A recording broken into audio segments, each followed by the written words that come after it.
কুরআনুল কারীমের মধ্যে আছে ইয়াউমা ইদিন ইয়াতাযাক্কারুল ইনসান ওয়া আন্না লাহুদ যিকরা। সেদিন আখিরাতে প্রত্যেক মানুষ তার দুনিয়ার সব কিছু মনে পড়বে। ওয়া আন্না লাহুদ যিকরা, কিন্তু বলো না বান্দা মনে পড়ে কি লাভ হবে? আল্লাহই বলতেছে, বলো মনে পড়ে কি হবে সেদিন লাভ? কুরআনুল কারীমের মধ্যে আছে জাহান্নামী ফেরেশতাকে বলবে, ফেরেশতা আল্লাহকে বলো না আমাকে মৃত্যু দিয়ে ফেলতে, আমি আর পারছি না। ফেরেশতা বলবে না, ইন্নাকুম মাকিসুন, অনন্তকালের জন্য তোমাকে এই জাহান্নামেই থাকতে হবে, আর কোনোদিন মৃত্যু হবে না, আর কোনোদিন মৃত্যু হবে না। এবং কুরআনুল কারীমের মধ্যে আছে প্রত্যেক নাফরমানের পরিচিত ঈমানদার তাকে জাহান্নামের মধ্যে দেখবে এবং ডাক দিবে।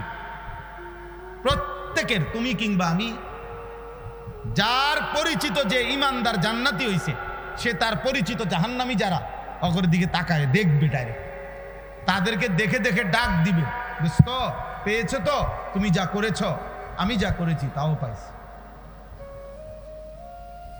খোদার কসম। এবং এটা বলছে যে কোনো মানুষ যেমন দুনিয়ার মধ্যে বলে আচ্ছা দেখো মারি কয়দিন নালে এই সুখ ভোগ করবা না, জান্নাতি বান্দা সেদিন জাহান্নামীকে বলবে আফামা নাহনু বিমাইয়িতিন, হে নাফরমান আর কোনোদিন তোমার মৃত্যুও হবে না আমার মৃত্যুও হবে না, অতএব আমার সুখেরও আর শেষ হবে না, তোমার দুঃখেরও আর শেষ হবে না। এটা বললে তাফসীরে আছে জাহান্নামীর কলজাটা ছিঁড়ে যাবে। আহা, একে তো আমার পরিচিত সে জানলো আমি আগুনে, আবার দ্বিতীয়ত এই সিদ্ধান্ত শুনাইলো আর কোনোদিন ওরও শেষ হবে না আমারও শেষ হবে না। এজন্য ভাই যে কিছু না কিছু বুঝ আমাদের প্রত্যেকের আছে। আমরা মুসলমান, নাহলে আমরা কেন মাহফিলে আসলাম? আমরা বুঝি আল্লাহ আছে, রাসূল আছে, আখিরাত আছে, কবর আছে, মৃত্যু আছে, নাইলে আমরা আসলাম কেন? নাইলে আমরা বুঝলাম তো, আমরা তো বুঝি যে আসছেন, ছেলেরাও যারা আসছে ওরা যত মহব্বত করে আমাকে আসুক মনে করেন, এ তো এটা বুঝে এই হুজুর এ তো নাচ গানের কথা বলবে না, এ তো আখিরাতের কথা বলবে, কবরের কথা বলবে, পরকালের কথা বলবে, জাহান্নামের কথা বলবে। তাহলে এটা তো আব্বা তুমি বুঝো, এই জন্যই তো আসছো। তাহলে এবার একটু আগাইলে কি হয়? আল্লাহর পথে নামাজের জন্যে নিজেকে একটু আগাইলে ক্ষতিটা কি? বছরের পর বছর শুনলাম, এক এক সময় এক এক বক্তাকে পছন্দ করলাম, এক এক সময় এক এক বক্তার ওয়াজ শুনলাম, কারো সুর, কারো টান, কারো চিৎকার, কিন্তু আমার পরকালের কি হবে? আখিরাতের কি হবে আমাদের? এই জন্য আমরা মনে করাই দিলাম, এটা আমাদের ডিউটি। প্রতিদিন আমরা আলহামদুলিল্লাহ আখিরাত মনে করাই, প্রতিদিন। কেউ না শুনুক, কোনো অসুবিধা নেই। হযরত নূহ আলাইহিস সালাম ৯৫০ বছর মানুষকে আল্লাহর দিকে ডাকছে, ৯৫০ বছর, মাত্র ৮০ জন লোক কালেমা পড়ছে।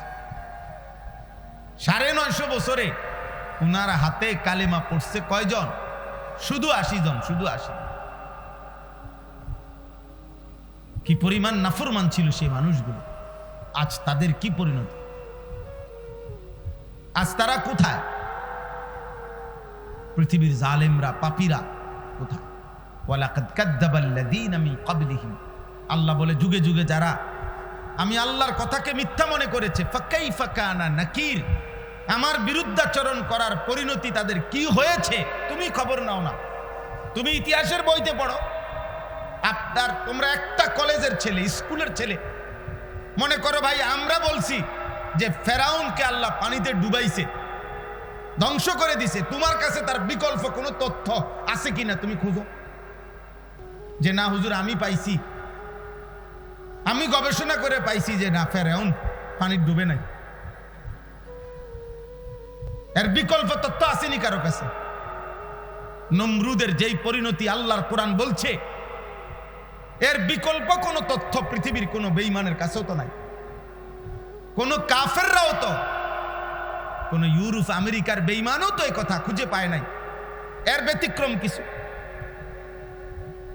তাহলে জালেমের পরিণতি যে আযাব হয়, নাফরমানের পরিণতি যে লজ্জা হয়, আযাব হয়, এর ব্যতিক্রম ফলাফল এই পৃথিবীতে একটা নমুনা নাই, একজন নমুনা নাই যে দেখেন হুজুর এই বেটা 40 বছর এই পৃথিবীতে জুলুম করছে, অথচ আজকে 400 বছর পরেও মানুষ তাকে শ্রদ্ধার সাথে স্মরণ করে, এমন পৃথিবীর একটা ঘটনা কোথাও আছে? বলে না, বলো না ভাই, একজন বলুক গেলে, একটা চরিত্রহীনের নাম বলো যে পৃথিবীর ওই চরিত্রহীন লম্পট আজকে 100 বছর পরে পৃথিবীবাসী তাকে সম্মান করছে। কে সে? কে সে? কে বলো ভাই? তাইলে মনে রাখতে হবে আখেরাত তো আছেই, গুনাহ আর নাফরমানির পশ্চাতে, পিছনে, আড়ালে আগামী দিনে দুনিয়াতেও তোমার জন্য বেইজ্জতি অপেক্ষা করছে। এই নারী, এই ছবি, এই মদ, এই জুয়া, এই মোবাইল, এই জিনা, এই ব্যভিচার, এই অশ্লীলতা, এই বেহায়াপনা, এই সুদ, হারাম, খোদার কসমের পিছনে অপমান, লজ্জা, বংশের পর বংশ, প্রজন্মের পর প্রজন্ম বয়ে বেড়াইতে হবে। লোকে বলবে তোর দাদা অসৎ ছিলেন, তোর বাপ হারামখোর ছিলেন, তোর মা 2 নম্বর ছিল, তোর বোন 2 নম্বর ছিল। এই পাপের বোঝা প্রজন্মকে বইতে হয়, জেনারেশনকে বইতে হয়, পরবর্তী জেনারেশনকে বইতে হয়। এই জন্য আমরা মনে করাইলাম, প্রত্যেকের কাছে বললাম, অনেক নওজোয়ান ছেলে তোমরা আব্বা, তোমার লগে তুমি বুঝাপড়া করো যে তুমি শেষ পর্যন্ত পৃথিবীতে, আখেরাত তো আছেই, কিন্তু পৃথিবীতে তুমি কোনোদিন তোমাদের এই গুনার পরে এই যে বেনামাজি জীবন, নামাজ নাই, সেজদা নাই, আল্লাহ নাই, রাসূল নাই, পাক নাফাকের ধারণা, এই নারী, ছবি, জিনা, ব্যভিচারের পশ্চাতে পিছনে আগামী দিনে পৃথিবীতে কোনো যুগে কোনো কালে তুমি কোনো সম্মান পাইবা পৃথিবীতে জীবিত থাকতে কিংবা মৃত মরার পরে? এদ্দুর ভাবনা। আজকে একবার বললাম, একজন বেনামাজি তুমি নতুন করে ভাইব যে পৃথিবী তোমাকে কি নামে স্মরণ করবে? একজন চরিত্রহীন, অশ্লীলতা, উলঙ্গতা যাদের জীবন, তোমার পিছনে বাবা ভাই, যে এই পৃথিবীতে তোমার মূল্যায়ন কি হবে? পৃথিবীর মানুষ, গ্রামের মানুষ, দেশের মানুষ তোমারে কি নামে চিনবে? ছি ছি ছি। আমাদের ছোটবেলার বন্ধুরাও আছে, আমার সাথে ছোট্টবেলায় প্রাইমারি স্কুলে একসাথে পড়ছি, ওই ছেলেরাও বেঁচে আছে এখন আলহামদুলিল্লাহ। আমার 4র্থ শ্রেণীর ক্লাস 4-এ যে আমার সাথে পড়ছে, সে জগন্নাথ ইউনিভার্সিটির লেকচারার, প্রফেসর, তার সাথেও আমার কথা হয়। সে আমার ক্লাস 4-এর সাথে।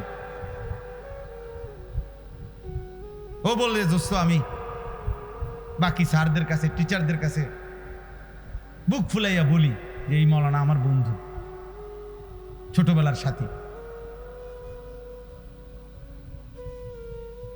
তো আমিও এখন বললাম যে আমার বন্ধু, সে আমার ছোটবেলার সাথী, সে এখন ইউনিভার্সিটির প্রফেসর। আমার জন্য এটা গৌরব, তার জন্য এটা কি গৌরব। সে যদি আমার কথা বলে তার জন্য গৌরব, আমি যদি তার কথা বলি আমার জন্য কি। তোমরা একটা ছেলে বলো, আব্বা তুমি কোন মুখে বলবা যে আমার বন্ধু ছিল যে 24 ঘন্টায় উলঙ্গ নারী দেখতো, আমারে দেখাইতো? এই জানোয়ারের নাম কেমনে নিবা? আমার একটা বন্ধু ছিল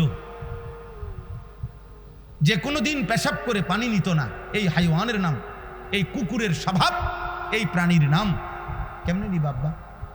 এই পৃথিবীতে নিবা কেমন? তোমার সন্তানরে কি শুনাইবা?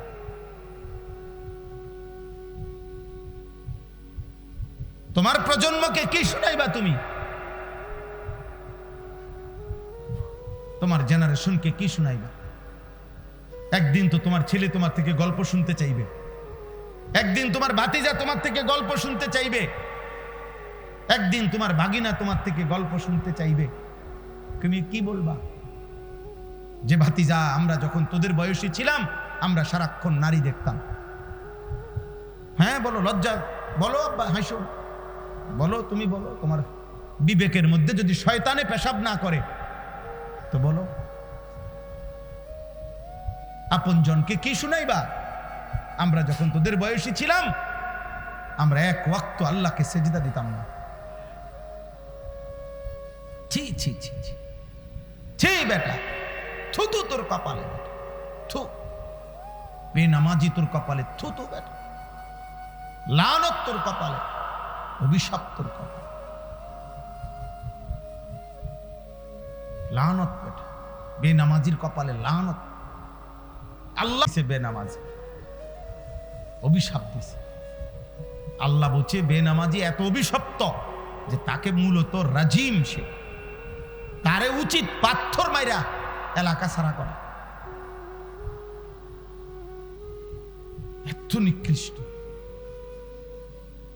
এজন্য আমরা এই আশ্চর্য আয়াত হজ্জের সাথে মিলাইলাম।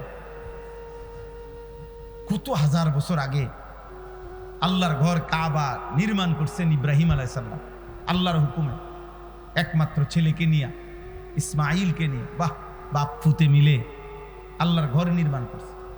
ঘর নির্মাণ করার পরে আল্লাহ বললেন, আমার এই ঘরে যেন মানুষ হজ করতে আসে, তুমি ঘোষণা দাও। ওয়াআদ্দিন ফিন-নাস বিল-হজ্জ। হে ইব্রাহিম, তুমি মানুষের মাঝে হজ্জের ঘোষণা দাও। দেখো ভাই, এই অল্প সময়, আমি দেরি করব না। সেদিন ইব্রাহিম আলাইহিস সালাম আল্লাহকে বলছে, আল্লাহ কারে ঘোষণা দিন? এটা মরুভূমি, এনা আমার পুত ইসমাইল, তার ফ্যামিলির অল্প কয়জন মানুষ, এখানে অল্প কয়টা মানুষ আছে, নাহলে 20-50 জন, 100 জন। আর আপনি বলতেছেন ফিন্নাস, সমস্ত মানুষের মধ্যে আমি ঘোষণা দিতাম। আমি ঘোষণা দেব কোথায়? আর আমার এই ঘোষণা পৌঁছবে কিভাবে? সেদিন ইব্রাহিম আলাইহিস সালামকে আল্লাহ বলছে, নাদি ওয়া আলাইয়াল বালাগ। ইব্রাহিম, আজ তুমি এই মরুভূমিতেই, এই একাকী বিরান ভূমিতে আমার ঘরের সামনে দাঁড়িয়ে ঘোষণা দিয়ে রাখো, আমি আল্লাহ কিয়ামত পর্যন্ত আমার এই ঘরে কারা কারা আসবে, আমি তাদেরকে নিয়ে আসব,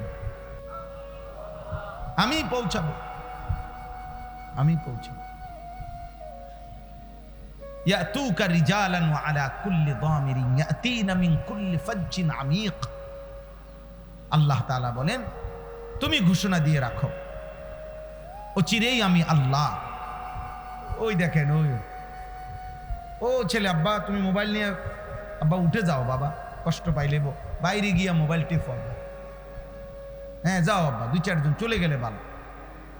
সব মানুষ বসা তো জরুরি। অনেকের কষ্ট হয় বাবা, আমি এটা বুঝি। তোমরা অনেক ছেলে আছো যারা 1 মিনিট শয়তান তোমাদেরকে মোবাইল থেকে আলাদা থাকতে দেয় না। এই জন্য তুমি তোমার সঙ্গীকে নিয়েই থাকো, অসুবিধা নাই। আমরাও আলহামদুলিল্লাহ ভালোই আছি, আমরা ভালোই আছি। আল্লাহকে নিয়ে আমরা লসে নাই, আলহামদুলিল্লাহ। আল্লাহকে নিয়ে আমরা লসে নাই, আমরাও ভালোই আছি।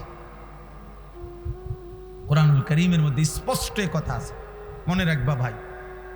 যে কাউকে গুনার দিকে, যেই বন্ধু, যেই সঙ্গী, যে তার বন্ধুকে, সঙ্গীকে, কসম আল্লাহ, গুনার দিকে প্রতিনিয়ত আহ্বান করে, ডাকে, নেয়, কোরআনুল কারীমের বর্ণনা হলো ওইটাও পুরোপুরি শয়তান। শয়তান 2 ধরনের হয়, একটা হলো জিন শয়তান, আর একটা হলো মানুষ শয়তান। এটা কোরআন শরীফের বলে। সুদা চিল্লাইও না, আবার চিল্লাইয়া ফাজলামি করো না। নিজে নিজেই ঠিক বলে। কারে ঠিক বলতেছ? বেহুদা? তোমার কেউ জিজ্ঞাসা করছিনি ঠিক না বেঠিক? তো হুদা চিল্লাও কেন? মনে করতেছে মজাক করতেছে, বুঝেন নাই? মানে নিজেরই নিজে বলতেছে এটা মূলত। হ্যাঁ, এ তো বুঝে যে আমাকেই বলতেছে, এই জন্য এর কাছেই মজা লাগতেছে। আহা, লজ্জা থাকা উচিত, হায়া থাকা উচিত। এত অল্প বয়সে লজ্জাহীন হয়ে গেলে জীবন চলবে না রে আম্মা। বেহায়া মানুষকে পৃথিবীতে 2 পয়সা কেউ কদর করে।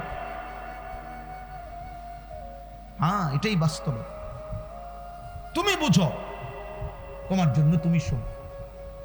তাইলে বলতেছিলাম সেদিন ইব্রাহিম আলাইহিস সালামকে আল্লাহ তাআলা বললেন, আমি আনবো বন্ধু, আপনি আজান দেন, আপনি হজ্জের ঘোষণা দেন।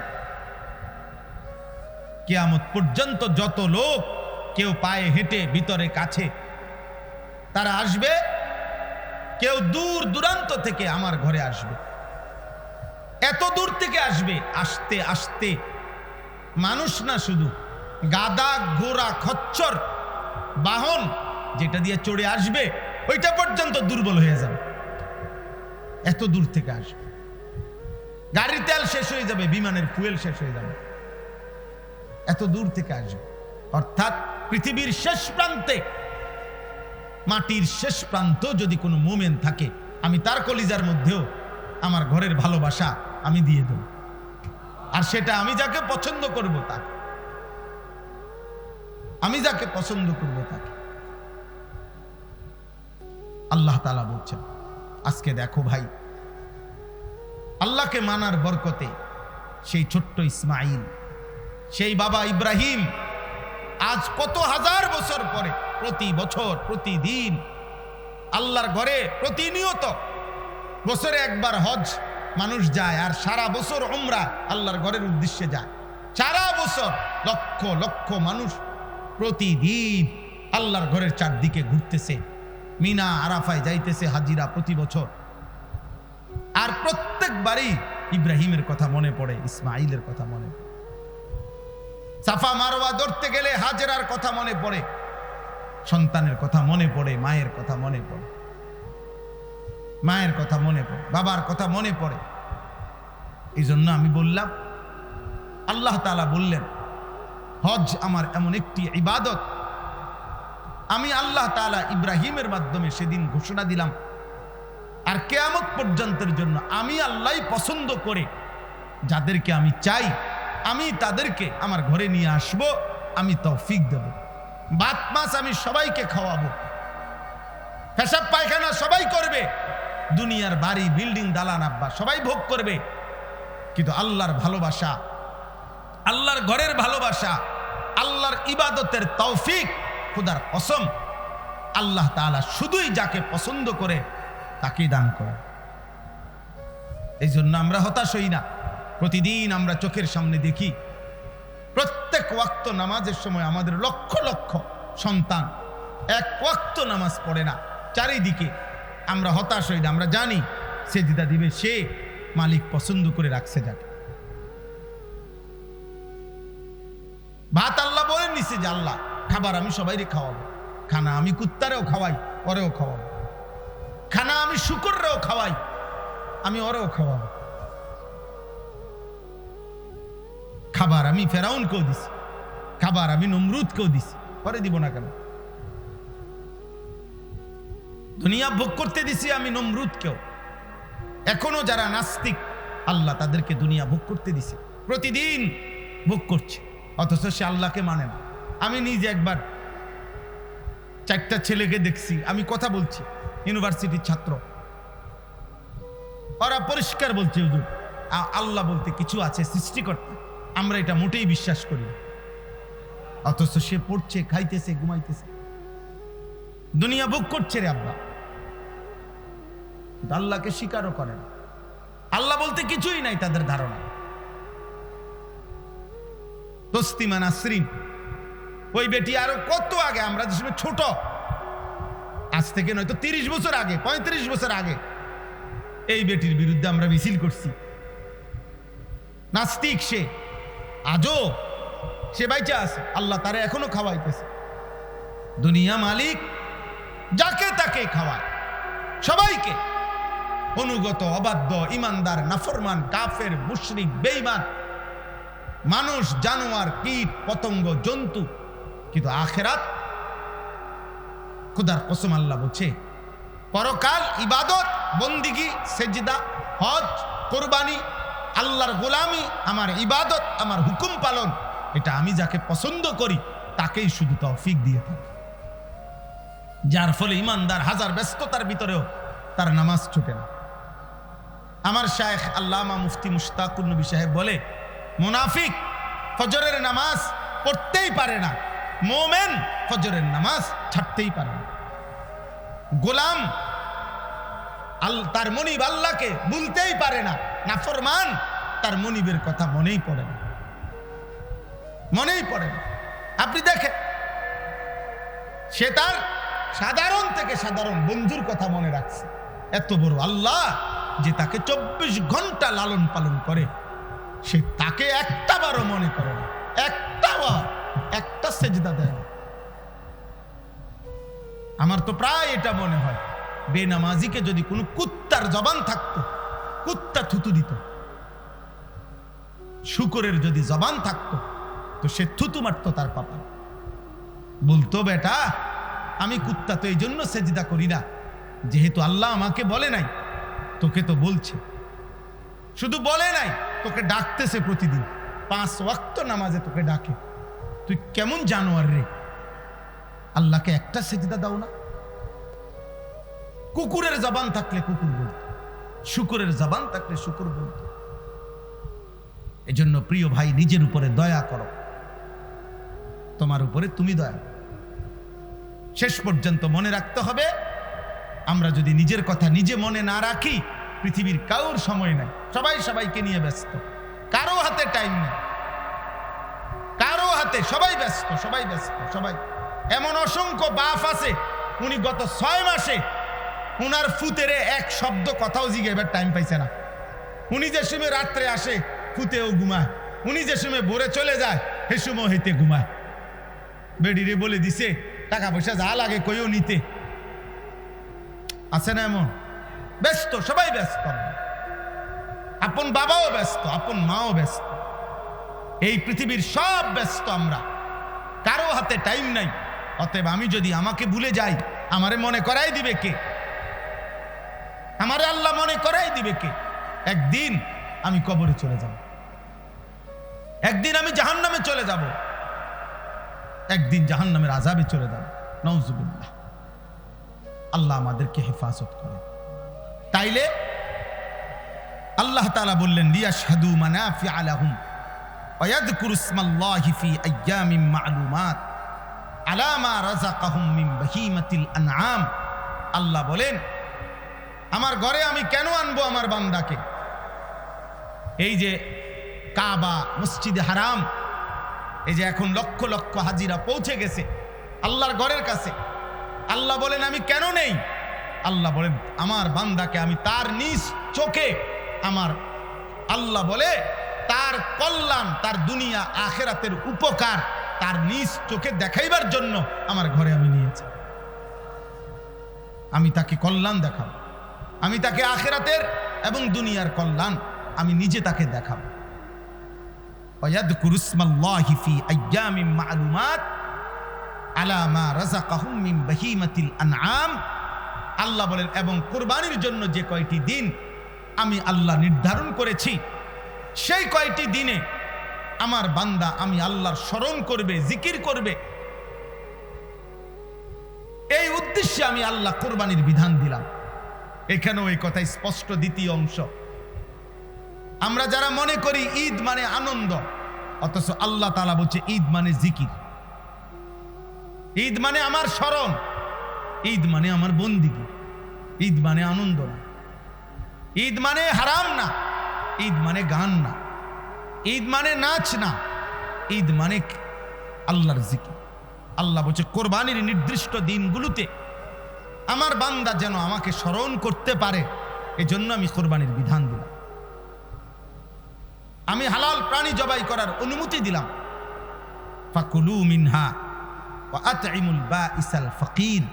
আল্লাহ বলেন হ্যাঁ, সাথে সাথে আমি যেই অনুমতি দিছি কোরবানির প্রাণী জবাই করে তুমিও খাও, অভাবী দুঃখী নিঃস্ব তাদেরকেও দাও, খাওয়াও। তাইলে আল্লাহর ইবাদত করতে পারা, আল্লাহকে ডাকা, এটাই মুমিনের আনন্দ। আমরা কিতাবের মধ্যে পড়ছি যে একজন মুমিনের প্রতিদিন, যেই দিন সে আল্লাহর নাফরমানি করে নাই, 5 ওয়াক্ত নামাজ আদায় করছে, আল্লাহর হুকুমের উপরে থাকছে, খোদার কসম বুজুর্গানে দিন বলে এমন প্রতিদিনই মুমিনের ঈদ। এমন প্রতিদিনই। কুল্লু ইয়াউমিন ইয়ামুররু আলাইকা লাম তাসিল্লাহ ফি ফাহুয়া ঈদুন। প্রত্যেক ওই দিন, যেই দিন তোমার উপর দিয়া গেল আর তুমি আল্লাহর নাফরমানি করো নাই, সেটাই তোমার ঈদ। আর গুনাহ আর নাফরমানির মধ্যে প্রতিদিনই জাহান্নাম। সেটা আনন্দ না। আগুন কখনো আনন্দ হইতে পারে না। অতএব নাচ কখনো আনন্দ নয়, নাচ হচ্ছে আগুন। নারী কখনো হারাম নারী, এটা কোনোদিনও খোদার কসম আনন্দ নয়, এটা জাহান্নাম, আগুন। গান বাদ্য, মদ জুয়া সুদ কিস্তি হারাম বেপরদিগি বেহায়াপনা, এই জীবন আনন্দ নয়, বরঞ্চ এটা আগুন। আগুন কোনোদিন আনন্দ হইতে পারে না, আনন্দ হইতে পারে। অতএব আমি একটা ছেলেকেই বললাম, একজন বাবা আপনাকেই বললাম, আপনারা আমরা ইদানিং কালে আইসা আমরা বললাম না, ইদানিং কালে আইসা আমরা বেশি অস্থির হলো। আমাদের প্রজন্মের এই ছেলেগুলো নিয়ে আমরা বেশি টেনশনে আছি। আমাদের এই লাখ লাখ এক বয়সী ছেলে, এরা কি কারণে নামাজ পড়তেছে না, কেন আমি বুঝতেছি না। এরা আসলে কিভাবে এভাবে একজোট হয়ে গেল? সংখ্যাগরিষ্ঠ নওজোয়ান 18 বছর 20 বছর 22 বছর, গড়ে এরা শতকরা 95 এভাবে বেনামাজি হয়ে গেল কেন? মানে কিভাবে তারা এই কথার উপরে একমত হইল যে এই বয়সটা আমরা আল্লাহর নাফরমানি করে, আল্লাহর সাথে যুদ্ধ করে, আল্লাহর সাথে লড়াই করে আমরা কাটাবো। তিনি বলবেন যা, আমরা করব তার উল্টাটা। এইটা কেমনে হইল রে আল্লাহ? কেমনে হইল? তোমরা এই ধরনা মনে করো, সামনের যে কয়জন বইছ তোমাদেরকে বলি বাবা, তোমরাই বলো আল্লাহর সাথে তোমরা আসলে কেন এই যুদ্ধে নামলা? বিষয়টা কি আসলে? আল্লাহর সাথে তো বাবা কোনো কালে কোনো দিন কেউ পারে নাই, কেউ পারে নাই। আল্লাহ বলছে বান্দা খবর নাও তুমি, আমি তো, আমার সাথে তো কেউ পারে নাই। কোন ব্যক্তি, কোন গোষ্ঠী, কোন কওম কেউ টিকে নাই, কেউ টিকে নাই। আজকে একটি ঐতিহাসিক দিন, 5ই মে 2013 সালের 5ই মে মুমিনের রক্ত ঝরেছিল যেদিন। আল্লাহর দ্বীনের জন্য, রাসূলুল্লাহ সাল্লাল্লাহু আলাইহি ওয়াসাল্লামের ইজ্জত আর সম্মানের জন্য সেদিন শাপলা চত্বরে যেই মুমিনদের রক্ত ঝরেছিল, সেই রাত আজকে 5ই মে। কিন্তু পৃথিবী সেদিন জালেম আর জালেমের অনুসারীরা বিদ্রুপ করেছিল। মুমিনের রক্ত ঝরিয়ে, রক্তকে বলছে রং, হাসি ঠাট্টা মজাক করছে। সেদিন ভাবে নাই যে এই রক্তের বদলা দিতে হবে, এই জুলুমের বদলা দিতে হবে। সময়ের ব্যবধানে একদিন জালেমই পতন হয়েছে, জালেমই পলায়ন করেছে। মসজিদ, মাদ্রাসা, ওলামা, ইমানদার আজও আগের মতোই আছে, আগের মতোই আছে। এই জন্য বাপ মনে রাখ, পাপী হারায় যাবে, ইমানদার টিকে থাকবে। জালেম হেরে যাবে, মজলুম জিতে যাবে। মজলুম মজলুম হিসাবে হলো মানুষের শ্রদ্ধা পাবে, জালেম কোনোদিন শ্রদ্ধা পাবে না, কোনোদিনও না। এজন্য আমরা প্রত্যেকের কাছে অনুরোধ করি, আমাদের এই মাদ্রাসাটি আলহামদুলিল্লাহ আমাদের মহব্বতের একটা মাদ্রাসা। হযরত মাওলানা আব্দুস সুবহান সাহেব অনেক প্রবীণ বুজুর্গ আলেম, বাংলাদেশের মুরব্বী আলেমদের একজন, অনেক আল্লাহওয়ালা মুখলেস মানুষ ছিলেন। অসুস্থ আছেন হুজুর, তাইলে আমারে অনেক মহব্বত করে। আমি ওনার কাছে গেছি, আমার মাদ্রাসায় গেছেন, আমার বাসায় গেছেন। ওনার ছেলে সলিমুল্লাহ, ওরা আমরা অনেক আদর করি। আপনাদের কাছে আমার আবদার, সময়ের এই শেষ একটা জিনিস মনে রাখেন আপনাদের কাছে, ছেলেরা ভাই তোমাদের কাছেও বলি, চারিদিকে মাদ্রাসা, আলহামদুলিল্লাহ মাদ্রাসার পরিমাণ বেড়ে গেছে। চারিদিকে এখন মাদ্রাসা আছে অনেক, আলহামদুলিল্লাহ। ছোট ছোট ছোট মাদ্রাসা, এটা মালিকের ইচ্ছা ছাড়া, আল্লাহ তাআলার কোনো কুদরতি হিকমত ছাড়া হচ্ছে না। আজ থেকে 30 বছর আগে, আজ থেকে 20 বছর আগে, আজ থেকে 10 বছর আগে যেই ধারায় যেই গতিতে মাদ্রাসা বাড়ছে, আর এখন 10 বছরে তার চাইতে 100 গুণ গতিতে বেড়ে গেছে। তাহলে এটা নিশ্চিত আল্লাহ তাআলার পক্ষ থেকে কোনো হিকমত ছাড়া এমনি এমনি তো হয়েছে মনে করেন। আগামী দিনে বাপ ইমানের পাহারাদারির জন্য, আপনি কেমন আপনার পরিবারের ইমান পাওয়ার জন্য, আখিরাত পাওয়ার জন্য এই মাদ্রাসাগুলো বিশ্বাস করেন প্রত্যেক এলাকার নিরাপত্তার জন্য জরুরি জরুরি। আলহামদুলিল্লাহ আজকে এই চারিদিকে মাদ্রাসার বরকতে এত বেশি আলহামদুলিল্লাহ মানুষের কলিজায় এটা বুঝে আসছে। ষড়যন্ত্র যেমন অনেক, কিন্তু এর মাঝখান দিয়ে এখন সমাজের সর্বোচ্চ উচ্চ শিক্ষিত ধনাঢ্য এমন ব্যক্তি থেকে দিন মজুর প্রত্যেকেই আলহামদুলিল্লাহ এখন স্বপ্ন দেখে একজন ইমানদার বাবার মার, খুদার কসম বর্তমানে যেই কোনো ইমানদার বাবা মার, সংখ্যাগরিষ্ঠ বাবা মার প্রথম স্বপ্ন আমার সন্তান হাফেজে কোরআন হবে। হ্যাঁ, হাফেজে কোরআন হবে।